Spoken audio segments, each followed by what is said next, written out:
wisdom, prudentia, justice, justitia, temperance, temperantia, courage. fortitudo. Applying ancient philosophy to modern life, this is the Sunday Stoic.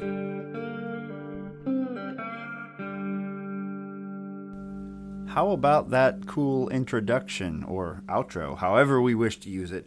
That was recorded in Australia by Renel Music. Sorry if I butchered your name there, but a listener who dabbles in music production and made a very theatric, sounds like a 1950s Hollywood movie score for the soundtrack of the show, and I think it's wonderful. I appreciate it.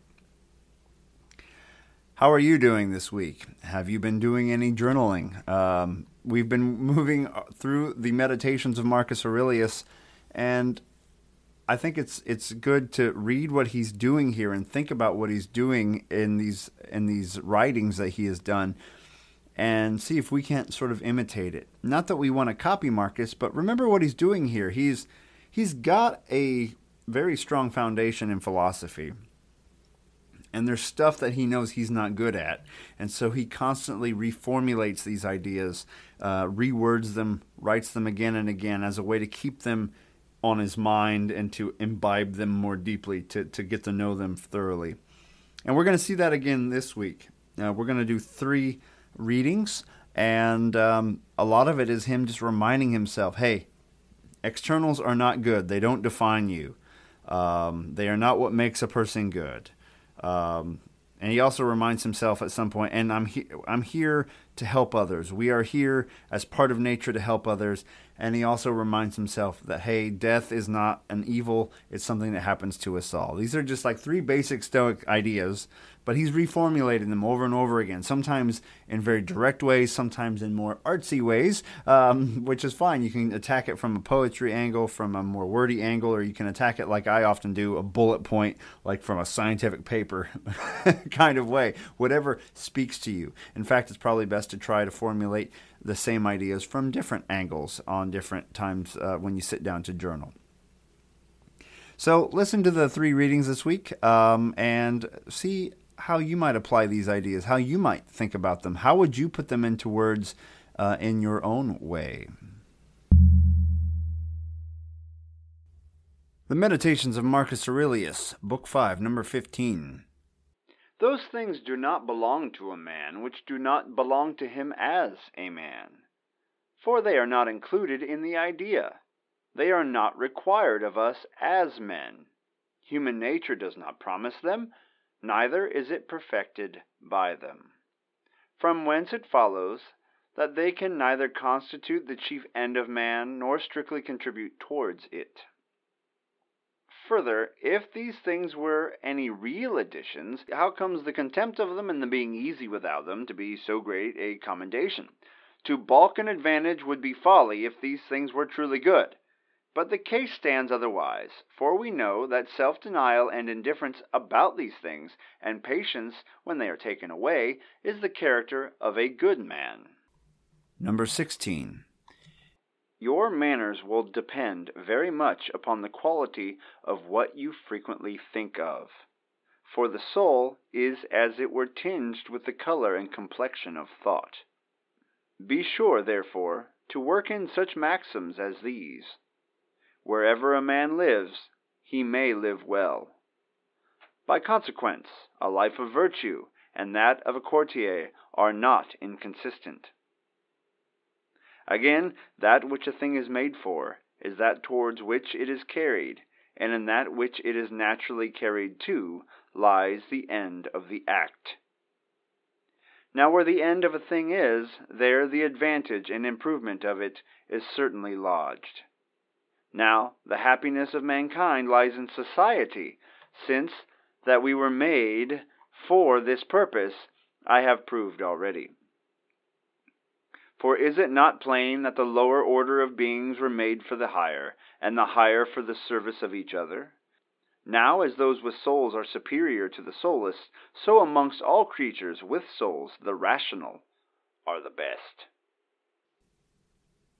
Number 17. To expect an impossibility is madness. Now it is impossible for ill men not to do ill. Those things do not belong to a man which do not belong to him as a man. What is he saying there? He's saying our internals are what makes us who we are. Our courage, our fortitude, our wisdom, our knowledge, our actions and inactions. It's not the stuff we have. They are not required to make us a person, or a man in this case, right? They're not, our house does not make us a human. Our possessions do not make us a human. It is our intelligence, our wisdom, our biology that makes us human. So he goes on to argue that human nature then does not promise you all these external things that you might own or covet, or power that you might wish you possessed, and money. And neither is human nature perfected by the ownership of these things. They might be nice.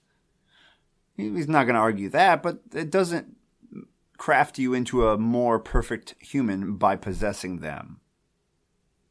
So he says, therefore, they're not really additions to humanity. In fact, we know that people who can do without them are displaying good character.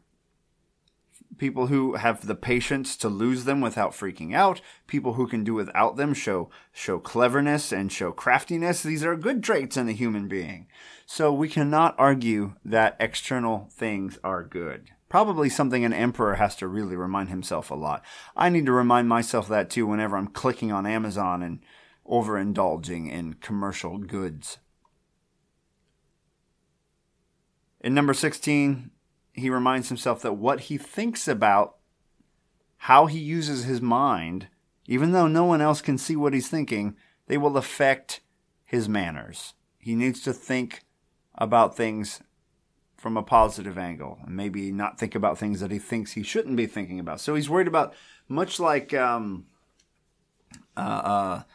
talked about how he went to the oracle of Delphi and he was told to take on the color of dead men, something like that. He says that your soul will be colored by the complexion of your thought. So if you're thinking about good things, your soul will be dyed with a beautiful color. If you're thinking about evil things or you're stewing on nonsense, it will not be beautiful. So he says to keep maxims in mind. And this is something maybe we should do more often. And I bet a lot of you do. I try, and I have succeeded somewhat. But where you repeat these things enough that they become second nature to you, they're ingrained in you. Maxims, little short sayings. Wherever a man lives, he may live well. There's a sentence. So wherever you are, you can do well. Doesn't matter if you are in New York City or Conway, Arkansas. You can do some good, right? That the life of virtue and that of someone with a lowly job are not inconsistent. You don't have to be king to be virtuous.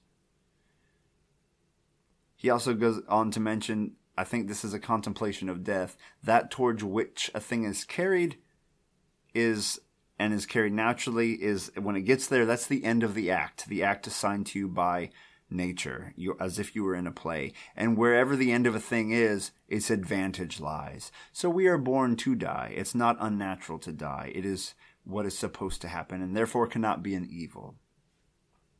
And lastly, he reminds himself that the happiness of a person depends on their position, not their position so much, but their engagement in society. We are made for the purpose of living in society, for serving one another. And he goes on to put people into a hierarchy, I think, as well as humans in a hierarchy with animals, which I won't worry too much about today. And in the last reading, he says, to expect the impossible is madness. I think that is a good maxim. To expect the impossible is madness. To want the impossible is madness. To regret the impossible not happening is madness. How many times have you made yourself miserable wishing things could be different? Things can't be different. That is madness. And what I mean by that is not that you can't change things in the future, but the way things happened in the past are set in stone. They are not changing, right? And he says, once again, to expect the impossible is madness. Therefore, it is is madness to wish that bad people would not do bad things. It's human nature that will happen. It is the way things work. It is how nature works. So to live according to nature, we have to assume that things will happen, that bad people will do bad things.